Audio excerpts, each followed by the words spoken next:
All right, guys, sometimes when you make a deal with the devil gets you.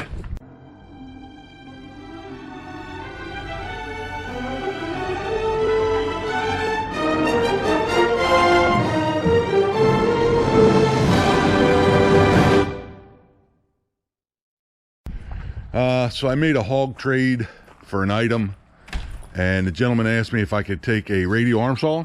Yeah, radio arm saw. A table saw. Yeah, table saw. A bandsaw.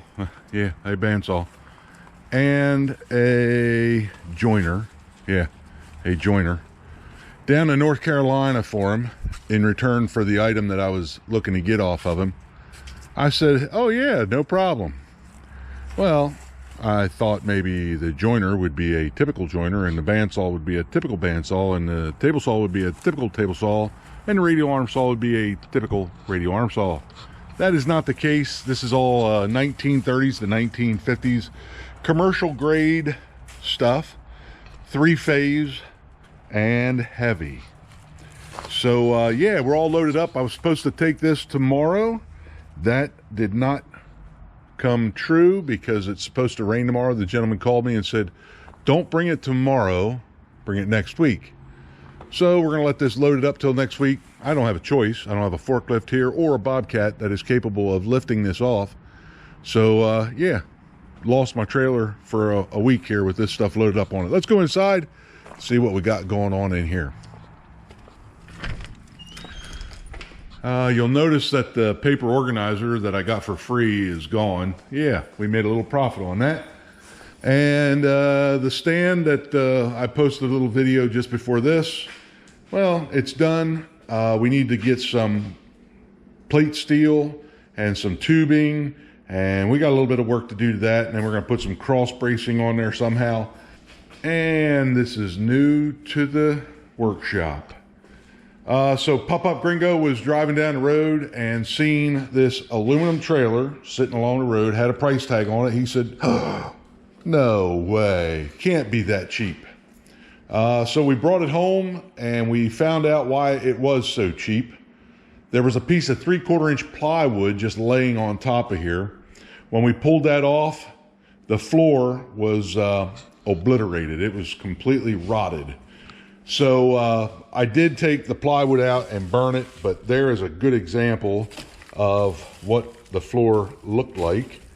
It did have sides on it as well. We cut the bottoms off, took the sides off, and yeah, so we tore this completely down, almost had to, because the plywood slides in there about 1 7/8 inches into that track and 1 7/8 inches into that track.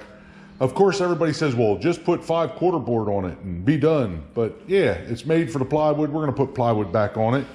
In order to do that, we had to unbolt the axle and drop it down because the plywood has to be able to slide through here.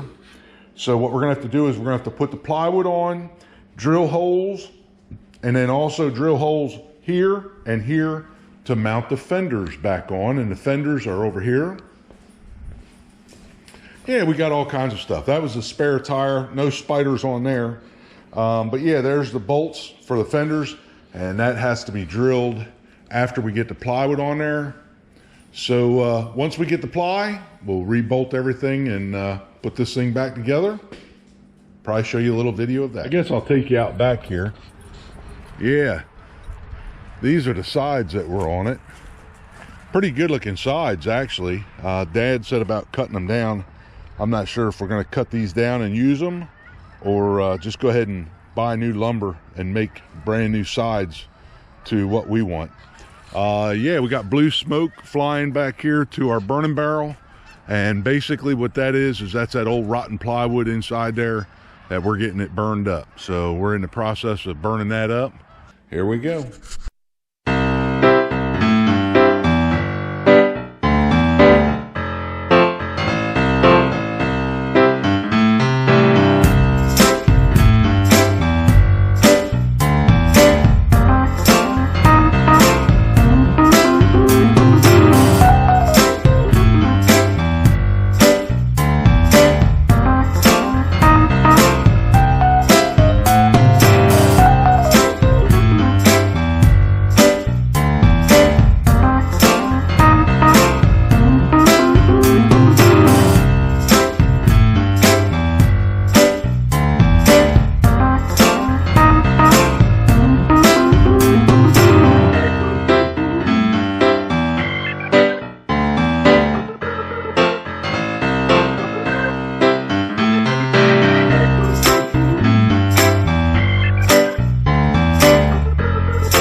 right, guys, I know we didn't start out right from the get-go with this. We were already underway.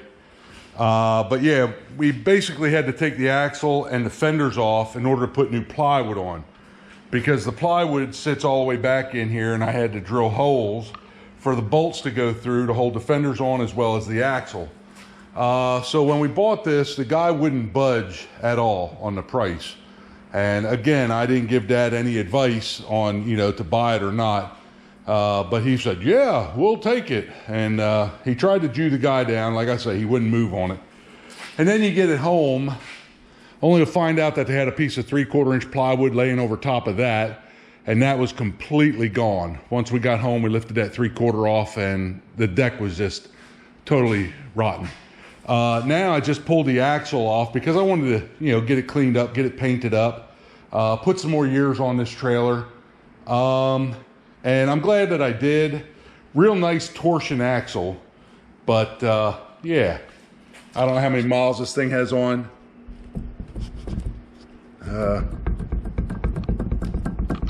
I don't know if you can see that, but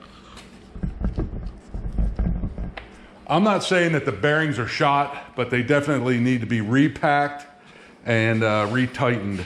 So right now what we're gonna do is just pull the tires off, and we'll start, I guess, tearing the hub off. Look at the axle, look at the hub, the spindle, and everything else. And then I'm gonna wire wheel this whole thing and put a coat of paint on it. So here we go.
All right, guys, I don't know if you can see that real well or not, but that is not what grease is supposed to look like. Not bad, it's got grease, but yeah, we're gonna clean all that out and see if we can't re-grease it with something better. Here we go.